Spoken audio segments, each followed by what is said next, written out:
Bonjour et bienvenue dans ce nouvel épisode de Déchirer les voiles, l'épisode numéro 81 du 23 juin 2025. Eh ben oui, je suis de retour.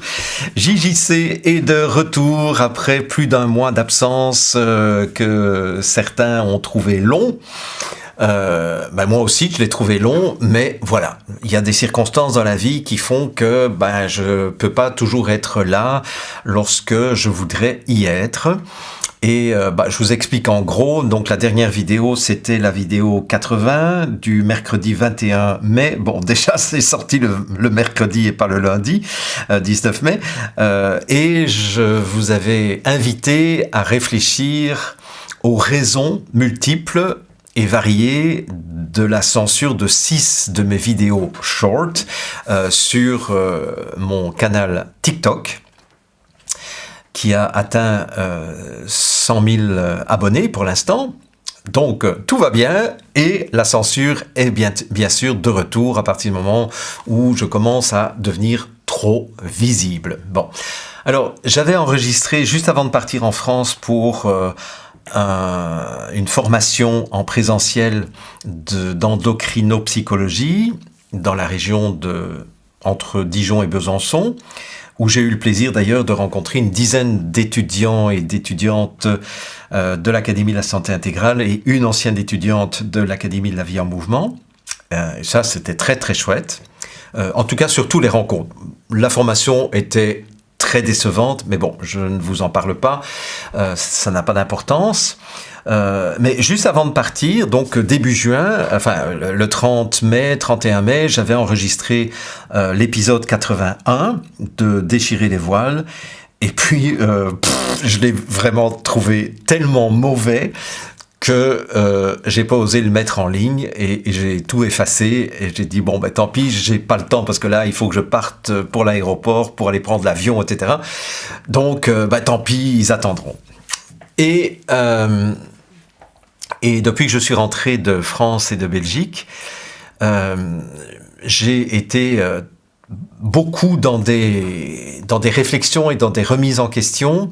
Alors, c'est pas la première fois, évidemment, que vous m'entendez me remettre en question, et je dirais que ça, c'est toute l'histoire de ma vie, c'est de me remettre en question. Et en fait, je me suis dit, tiens, je savais pas de quoi vous parler aujourd'hui, et puis je me suis dit, comme je suis en train de me remettre en question pour un certain nombre de raisons que je vais vous expliquer dans quelques instants, je me suis dit, ça pourrait peut-être être l'objet de cet épisode d'aujourd'hui sur l'importance, la nécessité et, je dirais, la pertinence de se remettre en question lorsqu'on est dans un monde où tout est en train de s'effondrer, où tout est en train de changer, et bien malin est celui qui pourra me dire ce qui se passera dans 3 mois, dans 6 mois, dans 1 an, et dans 3 ans ou 5 ans. On arrête ça tout de suite. Alors, vous me voyez quand même assez,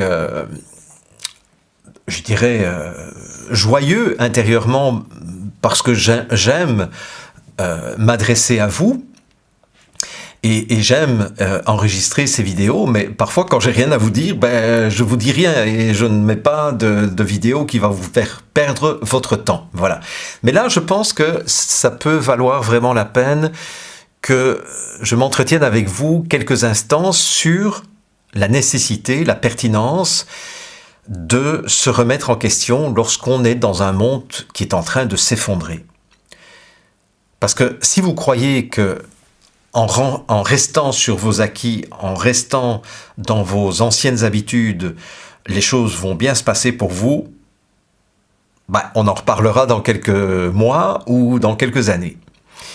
Et je faisais un peu le bilan ces derniers jours, j'ai beaucoup écrit dans mes carnets ces derniers jours, et je faisais le bilan de mon existence en disant, tiens, est-ce qu'il y a d'autres moments de ma vie où je me suis fondamentalement remis en question? Et je me suis rendu compte que oui, il y a eu des moments, des tournants majeurs dans mon parcours de vie. Alors, je ne vous parlerai pas des tournants que j'ai pris dans ma vie intime, parce que ça c'est ma vie intime, mais je peux vous parler d'éléments déjà de mon parcours professionnel, puisque bon, je dirais que ma passion, ma vocation, c'est ma vie professionnelle depuis toujours, et je fais quasiment pas de différence entre ma vie privée, je parle pas de la vie intime là, mais entre ma vie privée et ma vie professionnelle, la frontière, elle est extrêmement ténue parce que si on me demande c'est quoi mes loisirs, ben, c'est de lire, c'est d'étudier. Je viens de passer 3 semaines à plonger dans des centaines de pages de lecture des théories du professeur Antoine Béchamp, qui était le contemporain de Pasteur et qui avait une approche tellement plus intelligente du vivant, et malheureusement Pasteur, qui était un salopard fini, s'est ingénié à faire beaucoup plus de marketing scientifique auprès de Napoléon III et de sa cour. Il a aussi corrompu le ministre de la Santé de l'époque pour que ce ministre, moyennant 50% des bénéfices de l'Institut Pasteur, rende obligatoire la vaccination. Et c'est comme ça que toute l'histoire de cette escroquerie majeure qu'est la vaccination a commencé. Bon.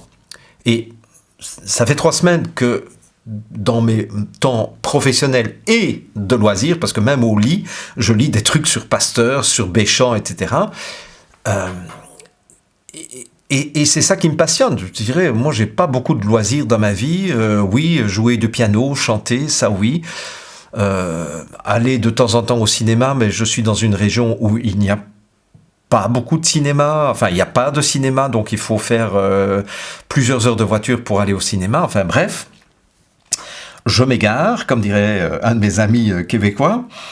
Mais effectivement, j'ai fait plusieurs ruptures dans ma vie, et ce dont je me rends compte, c'est que chacune de ces ruptures a été extrêmement féconde dans la suite de ma vie.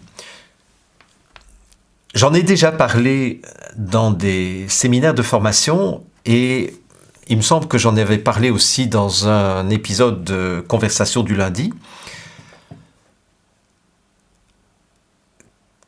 Quand on est en relation avec quelque chose ou quelqu'un qui n'est plus porteur, qui n'est plus nourrissant, qui n'est plus agréable à vivre, on va devoir dépenser de plus en plus d'énergie pour rester en contact avec ce quelque chose ou avec ce quelqu'un.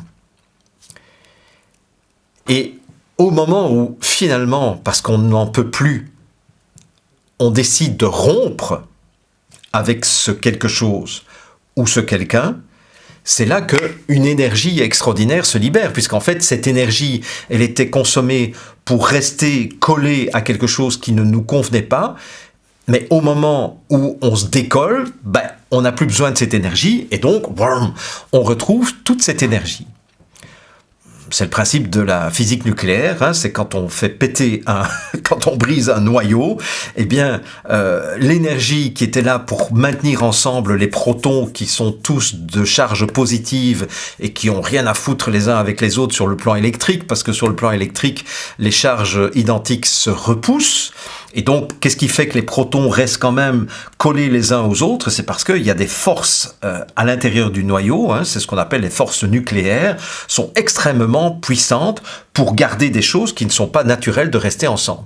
Mais quand on brise un atome, eh bien, toute l'énergie qui était dépensée pour maintenir cette force et pour maintenir les protons ensemble va être libérée. Et c'est là où je veux vous transmettre quelque chose qui vous sera peut-être très précieux, c'est que lorsqu'on vit une rupture, c'est à ce moment-là qu'il ne faut surtout pas vivre de la peur, de la colère, du ressentiment, des regrets, etc. Parce que sinon, la peur, le ressentiment, la colère, les regrets vont absorber, vont consommer toute cette énergie qui vient de se libérer. Bien. Je vous ai déjà expliqué ça. Donc, je faisais un petit rappel pédagogique, puisque comme mon vieux prof de mathématiques disait, la répétition est la mère de l'enseignement. Et effectivement, si je regarde en arrière mon parcours professionnel, depuis que j'ai 22 ans, c'est-à-dire depuis que j'ai fini mes études, ma maîtrise en physique quantique théorique, je me rends compte qu'il y a au moins 4 ruptures que j'ai faites sur le plan professionnel. Enfin bon, j'en ai fait d'autres, mais 4 ruptures principales qui ont chaque fois été extrêmement fécondes dans ma vie.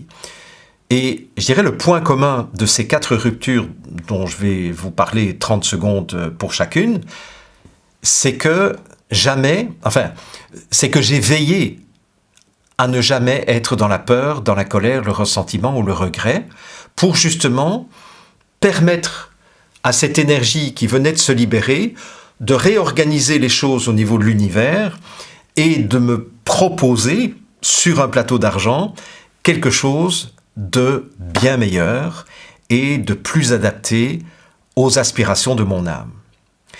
La première rupture, c'était en 1984, donc j'avais 23 ans. Ça faisait 9 mois, non, ça faisait 7 mois. Ça faisait 7 mois que j'avais commencé mon doctorat en physique quantique théorique au département de physique du solide à Namur, en Belgique. Et chaque fois que j'allais au bureau, j'avais une bourse de doctorat pour travailler 40 heures semaine sur ma thèse de doctorat. Et plus le temps avançait, plus je me sentais, mais véritablement, mourir de l'intérieur. J'avais dit d'ailleurs à Nanou, ma femme, je dis, mon âme est triste à en mourir. J'ai vraiment l'impression que je suis en train de mourir de l'intérieur. Bien. Et il y a un certain nombre de circonstances que j'ai déjà racontées par ailleurs qui ont fait que j'ai eu un déclic et j'ai donné ma démission sans réfléchir aux conséquences. C'est-à-dire là, je n'avais pas de peur parce que l'inconfort était tellement fort que j'ai dit, je donne ma démission, je perds mes droits au chômage, je dois rembourser ma bourse, je m'en fous, mais il faut que je me libère de ce carcan, il faut que je me libère de quelque chose qui me fait mourir de l'intérieur. Bien. Et ce qui est génial, c'est que le lendemain de ma démission, ça s'est fait comme ça. Hein. J'ai pas regardé dans les astres au niveau astrologique. À l'époque, je ne connaissais même pas l'astrologie. J'ai pas regardé quelle était la meilleure date pour démissionner. Non, j'ai démissionné le jour où je le sentais. Voilà. Et le lendemain, j'ai été trouver mon professeur de pédagogie pour lui dire, Jean, il s'appelait Jean Donnet, Jean, voilà, j'ai démissionné de mon doctorat et comme tu me connais bien parce que tu m'as formé en pédagogie aussi, je voudrais savoir qu'est-ce que tu me verrais faire, qu'est-ce que tu me vois faire, voilà. Je ne me vois pas faire de la recherche dans l'industrie. Est-ce que tu me vois dans l'enseignement? Quel conseil tu peux me donner? Et Jean Donnet me regarde et il me dit, c'est extraordinaire, Jean-Jacques, parce que hier devait venir au département un assistant que je venais d'engager, enfin à qui j'avais dit que c'était OK, qu'il pouvait venir commencer à travailler à partir d'hier, et il m'a téléphoné hier matin en disant qu'il ne viendrait pas, qu'il avait trouvé ailleurs un meilleur poste, etc. Et j'allais chercher d'autres candidats à partir de demain, mais tu te présentes à moi aujourd'hui, je sais que tu n'attends rien, mais tu es le meilleur étudiant en pédagogie que j'ai eu ces 10 dernières années. Si tu veux, cette place d'assistant, elle est pour toi. Bon. Ça, c'est ce qu'on appelle des synchronicités. Hein? Voilà. Bon. Et j'ai fait 2 ans de recherche en pédagogie au département de pédagogie, et ça a été vraiment 2 années extraordinaires, pour moi en tout cas. Et pour Jean Donnet et pour mes collègues aussi d'ailleurs. Hein. Deuxième rupture, on est en 86, je termine le premier mandat de 2 ans qui devait se terminer donc le 31 août 1986. Et le poste était un poste qui m'avait été donné, qui était temporaire, et Jean Donnet s'était mis d'accord avec le professeur du département de philosophie des sciences pour créer un mi-temps d'assistant au département de pédagogie et un mi-temps d'assistant au département de philosophie des sciences, puisque en horaire décalé, j'avais fait 2 années d'études en philosophie à l'université de Namur, tout en travaillant pendant la journée en pédagogie.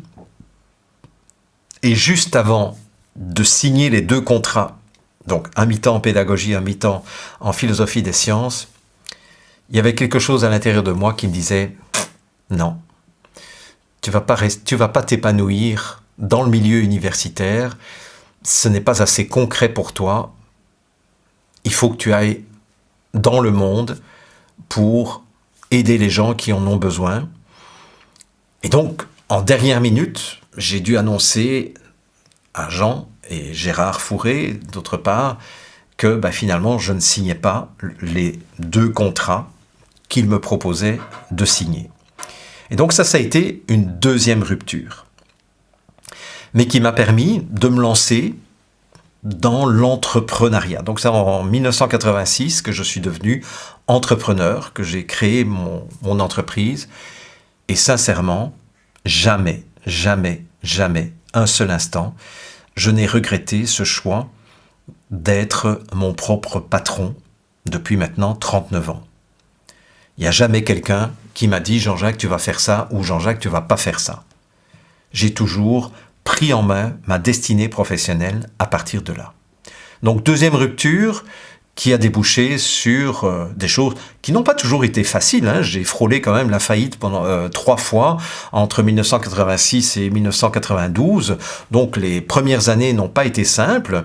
J'ai pas trouvé tout de suite quelle était ma mission de vie, quelle était ma vocation, mais toujours est-il que je l'ai trouvé et je me suis épanoui depuis 1989 comme formateur professionnel.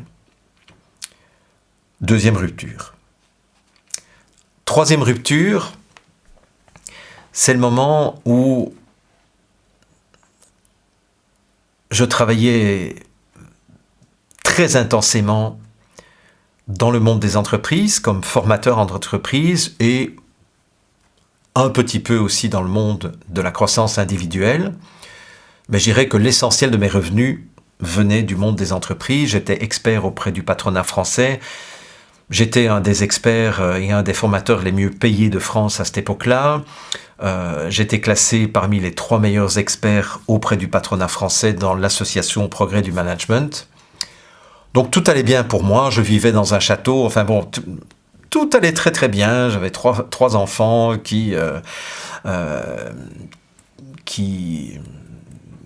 vivaient avec nous et que je voyais peu.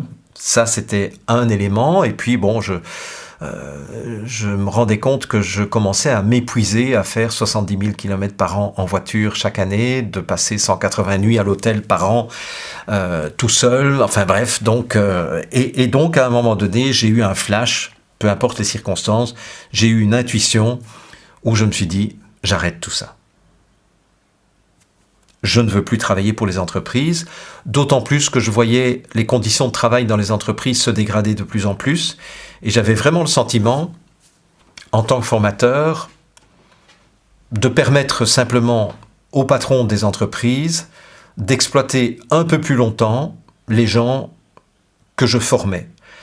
Parce que je donnais des outils aux gens pour tenir le coup, pour rester bien centrés, pour gérer leur énergie, gérer leur stress, etc.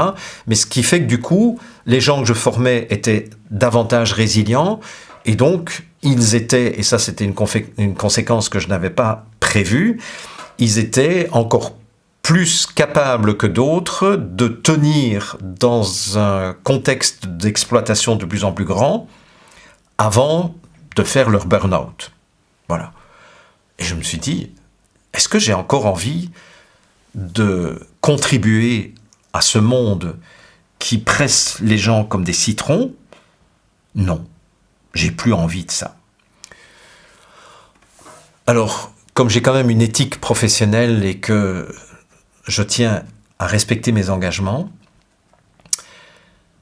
J'ai respecté tous mes engagements, mais comme j'avais des engagements prévus 1 an et demi à l'avance, eh bien pendant 1 an et demi, j'ai continué à donner les séminaires qui étaient déjà prévus au calendrier, mais je n'ai plus signé aucun nouveau contrat, ce qui fait que petit à petit les contrats ont diminué, et je me suis rendu compte que si je ne voulais pas que l'argent devienne mon maître, il fallait que je diminue mon style de vie, et qu'il fallait que mon train de vie soit ramené à quelque chose qui était compatible avec le freinage brutal que je mettais en place.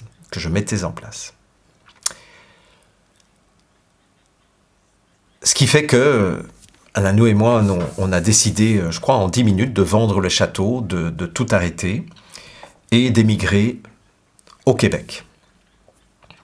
Donc, troisième rupture qui a débouché d'abord sur 2 années sabbatiques où ça m'a donné l'occasion de passer énormément de temps avec mes filles que j'avais vues pas assez pendant leur petite enfance. Et ça a été 2 années de grand bonheur pour moi d'être avec mes 3 filles et avec Alanou aussi quand elle n'était pas en voyage, mais c'était vraiment une très belle période d'avoir provoqué cette rupture et d'avoir pu vivre pendant quelques années sans devoir véritablement travailler puisque on avait vendu le château. Et je me suis retrouvé dans un appartement à Montréal que je louais. Je n'ai même pas acheté, j'ai loué tout simplement. Et ça m'a permis d'inaugurer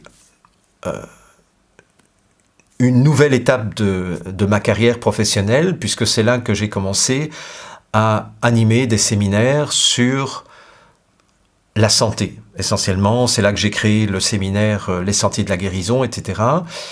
Mais je faisais juste assez de séminaires et assez de jours de séminaires pour pouvoir payer mon loyer, payer ma nourriture, payer les études de mes filles, et c'est tout. Et le reste du temps, j'ai retrouvé une vie, je dirais, plus calme, où je voyageais beaucoup moins et où je pouvais regarder, aller au cinéma 1 ou 2 fois par semaine, etc., etc. Et ça m'a permis vraiment de découvrir toute une série de choses que je n'aurais pas découvertes si je n'avais pas émigré au Québec. Et puis la 4e rupture, ça a été en fin 2012, où j'ai pris la décision d'arrêter d'animer des séminaires dans les salles physiques et des conférences dans les salles physiques pour animer des formations en ligne à partir de début 2013. Le premier lancement a eu lieu en avril 2013. Et grâce à cette rupture de dire j'arrête dans les salles physiques, je me forme aux États-Unis pour apprendre comment on fait de la formation en ligne, ça m'a permis de toucher des centaines de fois plus de personnes et donc d'aider des centaines de fois plus des personnes grâce à cette activité de 2013 jusqu'à 2025. Et j'en suis là. Et mon ressenti profond, c'est que il est temps que je provoque une nouvelle rupture. Voilà. Alors je dirais que cette rupture, la vie s'est bien organisée pour m'encourager à la faire. savez, moi je ne crois pas au hasard, hein, et comme disait Théophile Gautier, qui est une phrase que je cite très souvent, le hasard c'est le pseudonyme que prend Dieu lorsqu'il ne veut pas signer de sa main. Et moi j'estime que ma vie a toujours été guidée par Dieu, par ma supraconscience, par les anges, appelez ça comme vous voulez, par la providence. De toute façon, tout ça ce sont des équivalences ou quasiment. Hein, donc que les religieux se calment, je ne suis pas en train de faire un cours de théologie, je m'en fous, je donne différentes expressions pour justement que cette expression, une des expressions, puisse être entendue par tout le monde. D'accord ?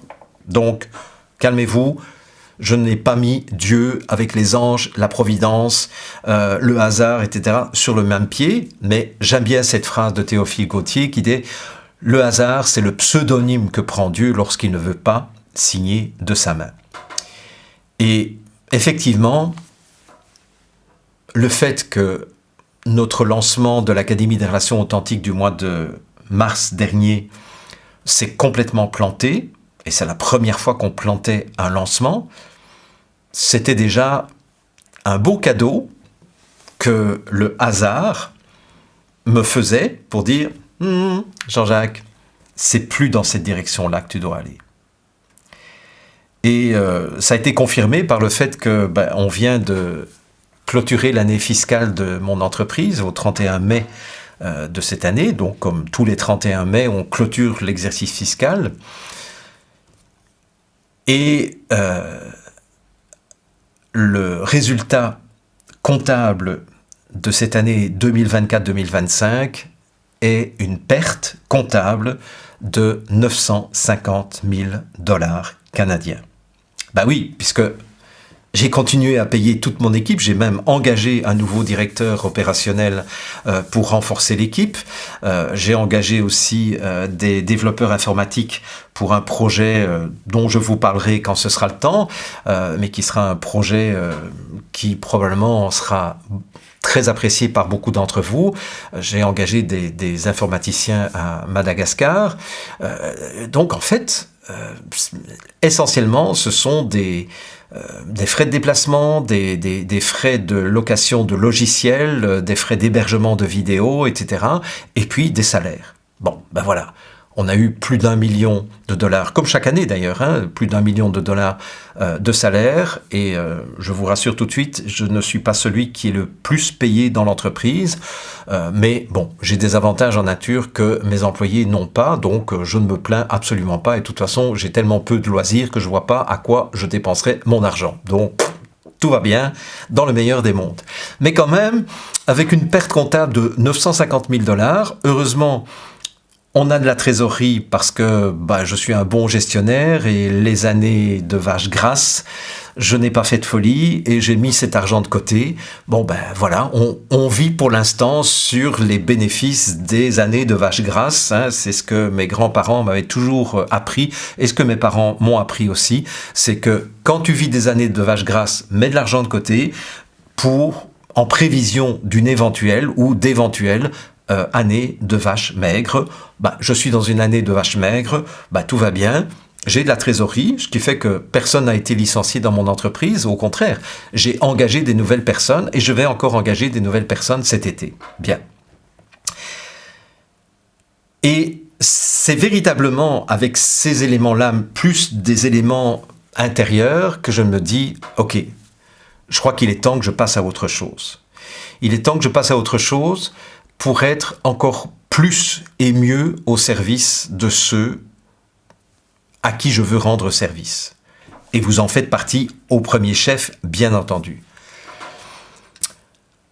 Ce qui fait que je vais arrêter les épisodes de Déchirer les voiles aujourd'hui. Quand est-ce que ça va reprendre ? Je n'en sais absolument rien, mais ne vous attendez pas à avoir très vite de nouveaux épisodes de Déchirer les voiles. Est-ce que ça veut dire que vous n'entendrez plus jamais parler de moi ? Ça m'étonnerait. Mais probablement de façon différente. Et j'ai toujours eu aussi comme politique que quand tout va mal sur le plan financier ou quand tout déconne, qu'on plante un lancement, des choses comme ça, c'est le moment pour moi d'investir en accompagnement, en coaching et en conseil avec des gens qui peuvent m'aider à voir clair et à trouver la nouvelle direction, le nouveau positionnement. Donc en fait, c'est ce que je viens de faire. Je viens de m'inscrire dans un programme d'accompagnement qui va durer 9 mois avec toute une équipe qui va m'aider sur tous les aspects de l'entreprise et comment aussi intégrer l'intelligence artificielle pour aider mon entreprise à passer au niveau supérieur pour toucher davantage de personnes et pour aider davantage de personnes. Et par ailleurs, j'ai signé un contrat aussi avec quelqu'un qui est spécialiste du branding. Alors le branding en anglais, ça veut dire l'image de marque. Parce que mon image de marque a quand même été pas mal écorchée dans un certain nombre de milieux.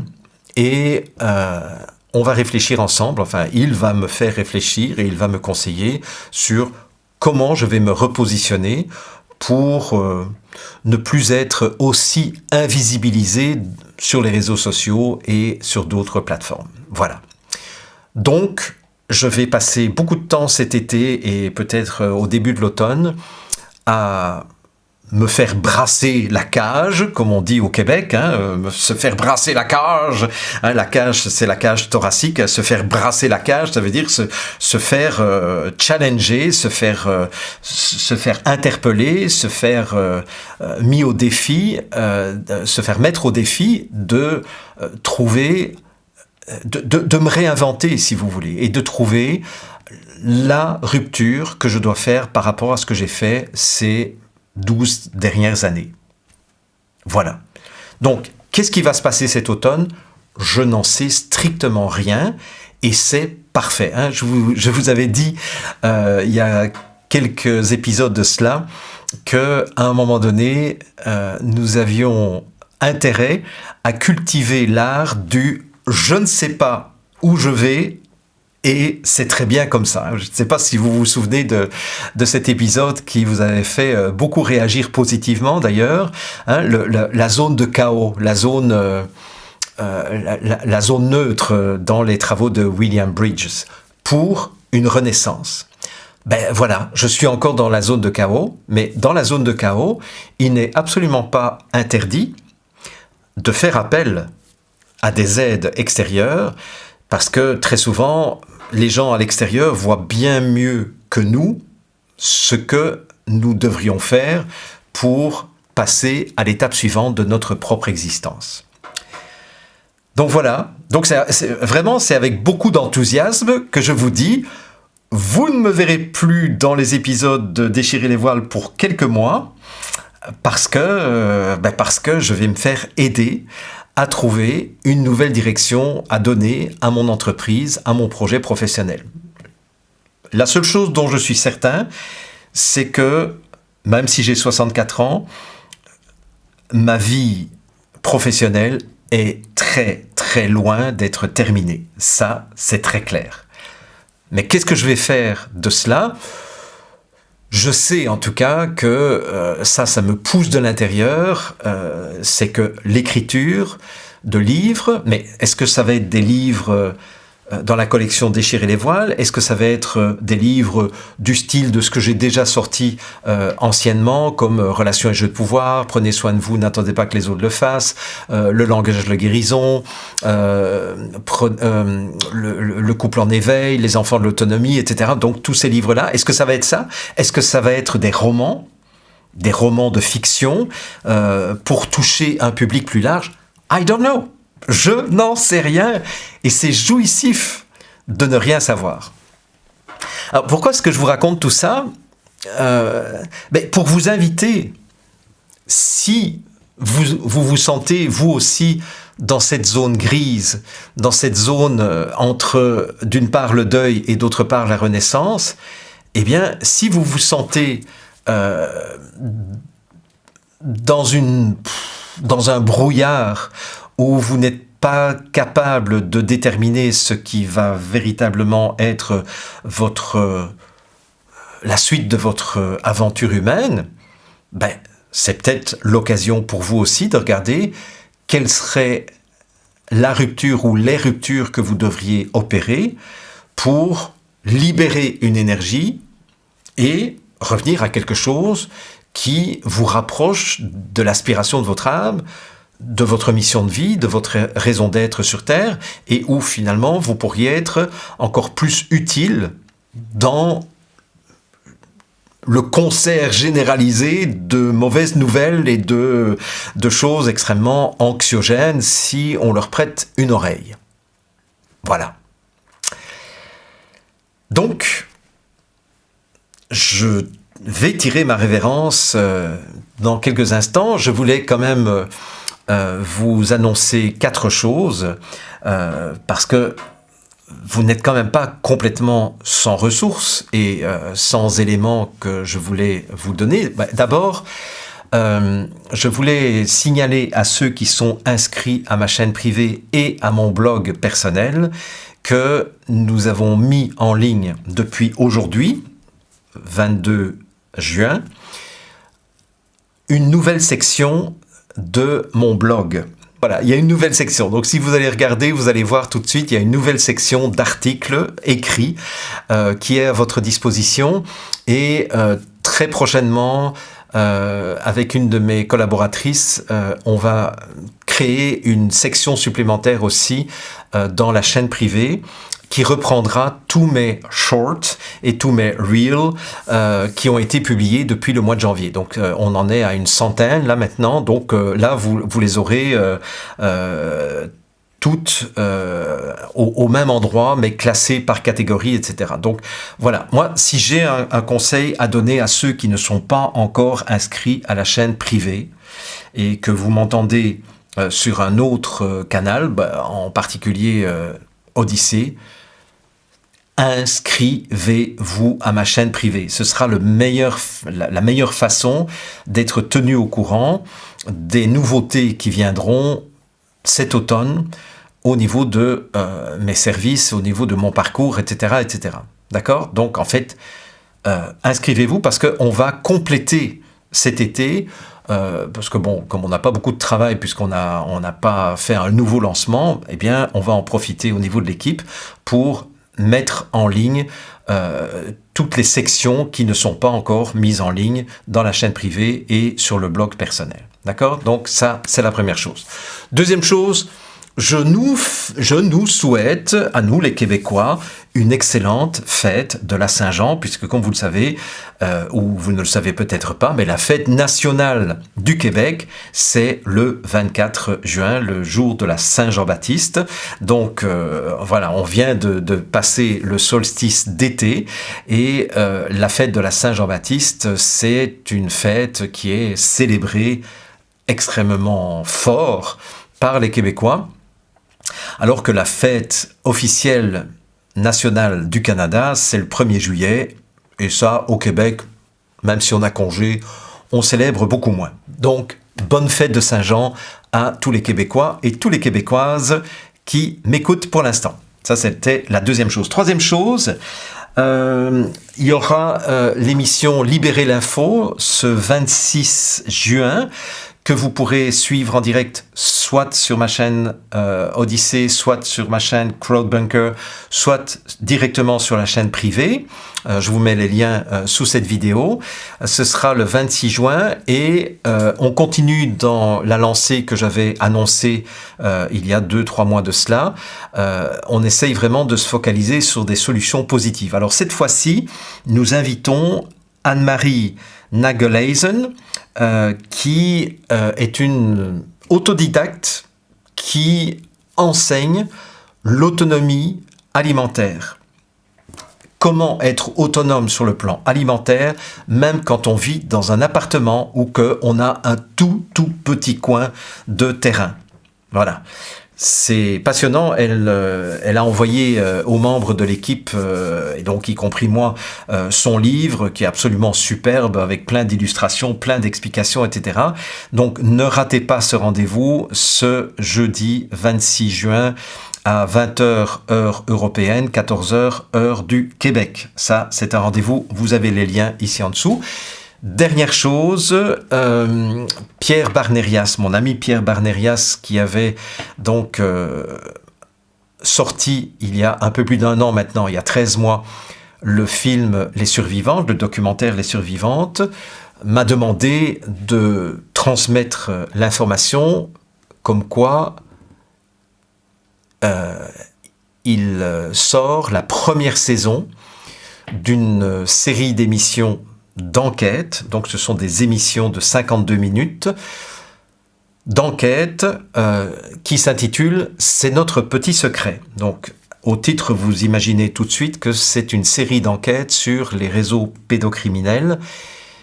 Et là aussi, je vous donne le lien pour acheter ou pour louer les épisodes de cette première saison. C'est une saison où il y aura 5 épisodes de 52 minutes. J'ai vu en avant-première les 3 premiers épisodes, puisque Pierre me les a envoyés pour que je puisse les regarder pour pouvoir vous en parler. C'est vraiment très bien fait et c'est très complémentaire à ce que Pierre avait fait dans le film Les Survivantes. Mais là, cette fois-ci, on entre dans une démarche journalistique d'enquête. Alors que le film Les Survivantes, c'était plus un film témoignage, un film en hommage à un certain nombre de femmes qui ont été victimes d'une manière ou d'une autre des réseaux pédosatanistes ou pédocriminels. Cette fois-ci, on entre dans une enquête pour regarder quelles sont toutes les ramifications qui permettent à ces réseaux pédocriminels de continuer à exister de façon quasiment impunie. Quelles sont les complicités au niveau des parents, au niveau des médecins, au niveau des associations de protection de l'enfance, au niveau juridique, au niveau médiatique, etc., etc. Donc, vraiment, il n'y a rien, absolument rien d'effrayant, mais je pense que c'est vraiment nécessaire que vous preniez connaissance des rouages qui permettent au réseau pédocriminel de continuer à exister. Voilà. Et vous voyez, j'ai acheté dernièrement le livre de Xavier Poussard, Devenir Brigitte, à propos de Jean-Michel Trogneux. Et c'est hallucinant. Quand je lis ce livre, bon, j'avais déjà lu l'enquête de 120 pages faite par Xavier Poussard dans Faits et Documents, mais là c'est un bouquin qui est encore plus complet et qui montre que l'entourage des Macron est un entourage infesté de pédophiles et de pédocriminels. Et je me souviendrai toujours de cette phrase de Anneke Lucas, une des survivantes dans le film de Pierre Barnérias, qui me disait, lorsque je l'ai rencontrée à Montréal l'année dernière, elle me disait, tu sais, les réseaux pédocriminels, c'est la colle qui maintient l'élite mondiale ensemble et qui font qu'ils sont solidaires les uns les autres. Parce que comme ils sont tous compromis, tous corrompus, le fait d'être tous compromis dans des actes pédocriminels fait que personne ne va lâcher le morceau et personne ne va dénoncer les réseaux, puisque s'ils dénoncent, ils vont eux-mêmes être dénoncés. Et ça, pour moi, ça a fait beaucoup de sens. Quand j'ai compris ce que Anneke Lucas me disait, elle me disait, mais tu sais, jusqu'au Rockefeller, jusqu'au Rothschild, etc., les réseaux pédocriminels, bon, les Clinton et j'en passe et des meilleurs, ces réseaux pédocriminels sont la véritable colle de cohésion de l'élite mondiale pour qu'il n'y ait personne qui vende la mèche et dénonce les projets contre l'humanité qu'ils sont en train de mettre en place. Et donc c'est la raison pour laquelle je vous encourage vraiment à acheter cette série de reportages de 52 minutes. Donc la première saison, c'est 5 épisodes. La deuxième saison est presque terminée également. Ce sera de nouveau 5 épisodes. Et peut-être qu'il y aura encore d'autres épisodes qui viendront par la suite. Mais en tout cas, je vous demande de le faire. Aussi pour soutenir Pierre Barnerias, parce que je sais que à nouveau il tire le diable par la queue. Ses revenus et ses rentrées d'argent sont absolument catastrophiques et c'est vraiment important que chacun et chacune vous le souteniez de cette façon-là. Voilà les amis. Ben, en fait, j'ai terminé. Ça fait quand même 45 minutes que je vous parle. Bon, j'espère que je vous ai pas trop embêté avec le récit de mes ruptures professionnelles, mais je voulais surtout vous inspirer et vous encourager à ne pas avoir peur de rompre avec ce qui ne vous convient plus. De toute façon, dans un monde qui est en train de s'effondrer, ça va être une obligation pour chacun et chacune d'entre nous de faire ce mouvement de dire « Ok, je romps avec ça, je renonce à ça, je fais le deuil de ceci ». Vous vous souvenez, je vous avais parlé du deuil il y a deux, 3 mois de cela. Eh ben, c'est ça qui nous est demandé. Et je pense que comme ça, vous allez garder un esprit sain. En tout cas, c'est tout le bien que je vous souhaite. Et souhaitez-moi de faire de belles découvertes et de belles remises en question pour vous revenir en renaissance cet automne probablement, ou à la fin de cet automne, en tout cas certainement avant la fin de l'année 2025, avec des nouveaux projets, avec des nouvelles choses à partager avec vous. Alors en tout cas, merci pour votre fidélité, merci pour votre bienveillance, et on ne lâche rien, mais sous d'autres auspices. Allez, à très bientôt.